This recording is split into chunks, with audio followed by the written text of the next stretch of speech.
That village trustee came under criticism over comments he made on Facebook.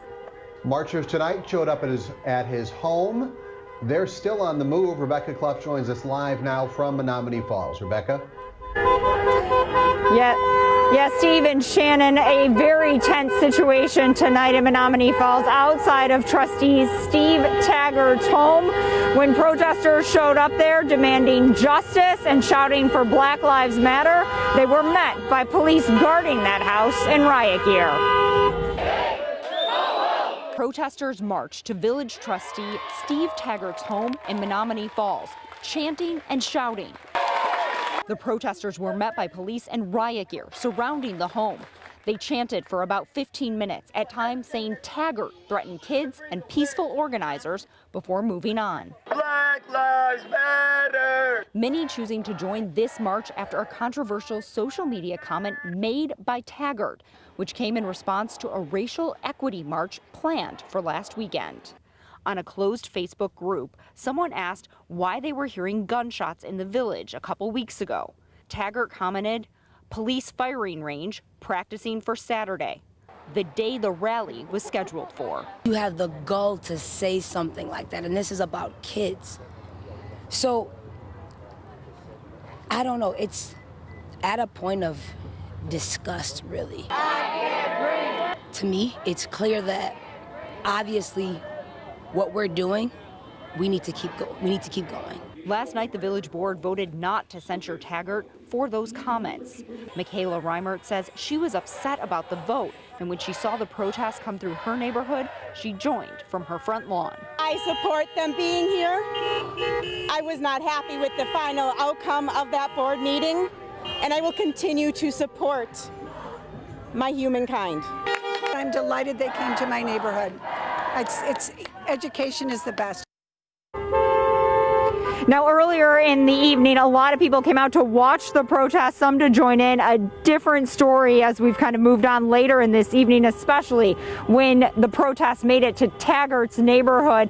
Neighbors there watched, everybody kind of stood off, and there was a brief confrontation with one of the neighbors who eventually walked home that evening. But there was a lot of tension in that neighborhood, though this protest has continued to be peaceful, and they are continuing to march here tonight in Menomonee Falls. Reporting live, Rebecca KLOPF, TMJ4 News.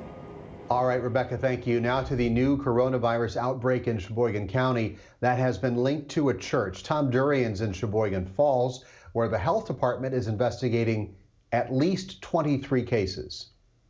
This church here could be ground zero, the spot where those nearly 24 people contracted COVID-19, but it could also just be a common denominator among the group.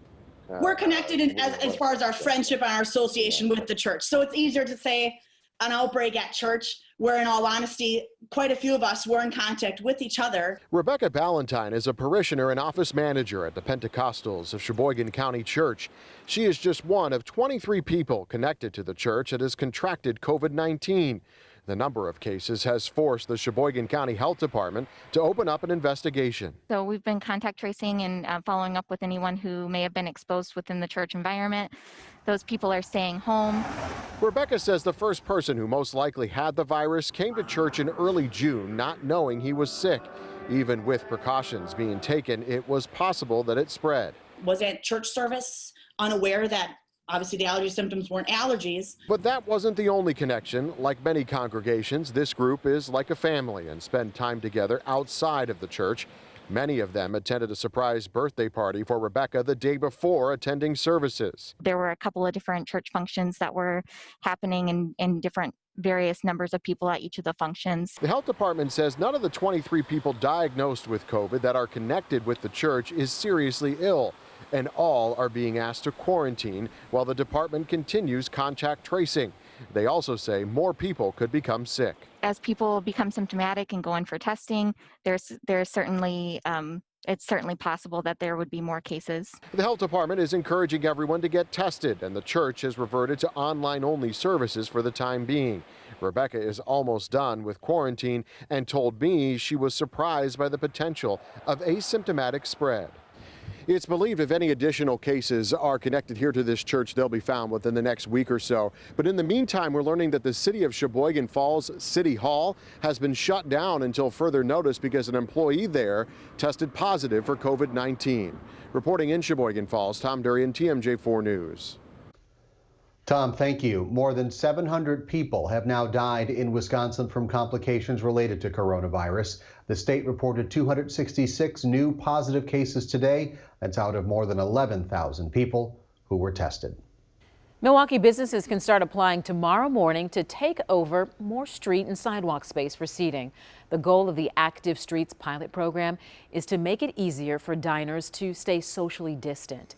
It's free to apply. The owner of Bucks Bradley on Old World 3rd Street says he'll try it out. Well, a lot tougher to find someone that isn't struggling right now, to be honest with you. So anything helps. Now, again, it's going to be weather dependent, and it also depends on your clientele. The program is open to businesses citywide, but it is limited to streets where the speed limit is 25 miles per hour or less. Milwaukee's Common Council wants to study ways to cut the police budget by 10%. Aldermen approved a measure today directing the city budget office to look into the impact of that cut on MPD. That money would then go to boost other services like mental health and the city's Office of Violence Prevention. Let's not trash the entire department, but yes, we need reform. We're going to get reform, and this council is going to lead the charge. I would hope, again, that the police department understands that these conversation points are not attacks. They're just simply not. This is a re-examination of the relationship between law enforcement and community. Milwaukee Police says 10% of its budget is about $30 million. They say that's the equivalent of 375 officers. MPD said in a tweet this afternoon, losing 375 officers would be like shutting down sensitive crimes and districts 5 and 7, stations in the city's predominantly black Sherman Park and Harambe neighborhoods.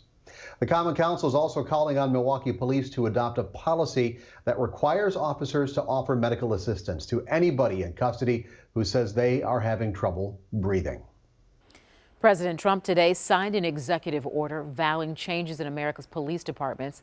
The order directs police to adopt new standards for the use of force, including new restrictions on chokeholds, and creates a national database to track officers with a record of excessive force complaints.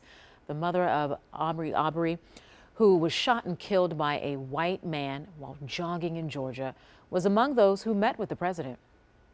I don't think that's enough, but I do think that is a start. I would like to have some laws in place where policemen are held accountable for their actions.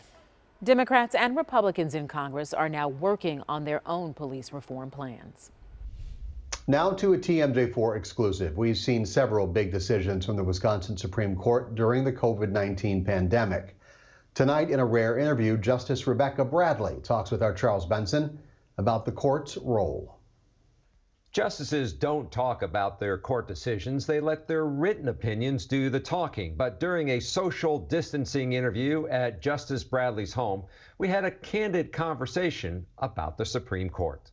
You've seen the headlines. The Wisconsin Supreme Court making key decisions, striking down efforts to postpone the April election and overturning Safer at Home. It's been a busy term. So what's it like to be a Supreme Court justice these days? Our work is a little bit different than it usually is, which I think is the case for a lot of America right now. Justice Rebecca Bradley agreed with the majority in both challenges by the Republican-controlled legislature. High-profile cases in hyper-partisan times. Do people think that they can actually lobby the court? Well, I think every justice could confirm that we've been recently flooded with phone calls over the last couple of months. More so than normal? More so than normal. But unlike lawmakers,